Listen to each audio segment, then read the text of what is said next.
नमस्कार, मैं हूं आपके साथ शब्नम मंगाई। स्वागत है आपका न्यूज रिपोर्टर नेटवर्क में।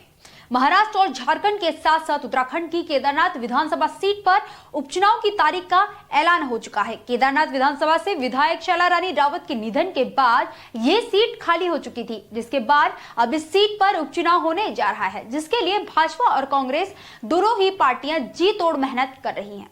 पेश है हमारी ये खास रिपोर्ट।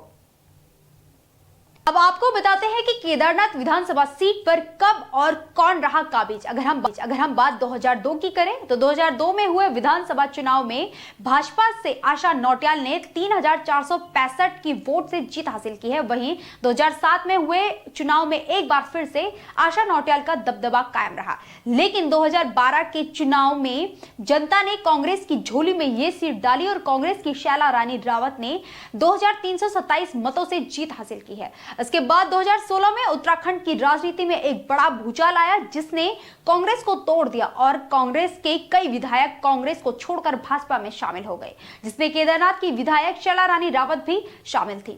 इसके बाद 2017 के विधानसभा चुनाव में यह सीट एक बार फिर कांग्रेस की झोली में गई, लेकिन इस बार चेहरा बदल गया। इस बार कांग्रेस के मनोज रावत ने इस सीट पर जीत हासिल की, लेकिन मनोज रावत का जादू ज्यादा नहीं चल पाया और 2022 में एक बार फिर से भाजपा की शैला रानी रावत विधायक बनी। कुल कितने मतदाता हैं केदारनाथ विधानसभा में? अगर हम बात करें इस बार की, तो इस बार कुल 90,540 मतदाता करेंगे प्रत्याशियों की किस्मत का फैसला। अब आपको एक ग्राफ के जरिए समझाते हैं कि कितनी महिला और पुरुष मतदाता इस वोट पर हार और जीत का फैसला करेंगे। पुरुष मतदाता 44,765 और वही महिला मतदाता 45,775। साथ ही साथ 2,949 सर्विस वोटर भी अपने मत का प्रयोग करेंगे। इसके साथ ही 173 पोलिंग बूथ यहां पर बनाए गए हैं, जिसमें से 10 संवेदनशील भी हैं।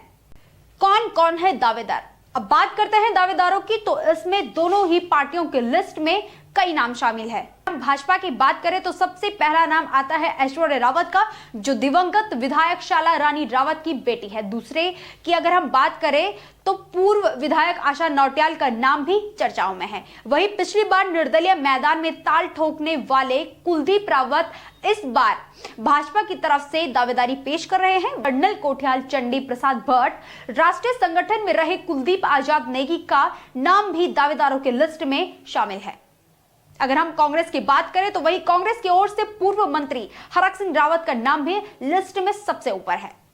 साथ ही पूर्व में केदारनाथ से विधायक रहे मनोज रावत भी अपनी दावेदारी पेश कर रहे हैं। जिला अध्यक्ष कुंवर सजवान भी मैदान में ताल ठोकते हुए नजर आ रहे हैं। तो ये था केदारनाथ विधानसभा का चुनावी समीकरण। बाकी का फैसला जनता जनार्दन के हाथ में है। 20 नवंबर को जनता अपने फैसले को ईवीएम में पैक कर देगी और 23 नवंबर को जब पिटारा खुलेगा तब पता चलेगा कि सेहरा किस दूल्हे के सर पर सजा है। बस इतना ही। मुझे दीजिए इजाजत। देखते रहिए न्यूज रिपोर्टर नेटवर्क। धन्यवाद।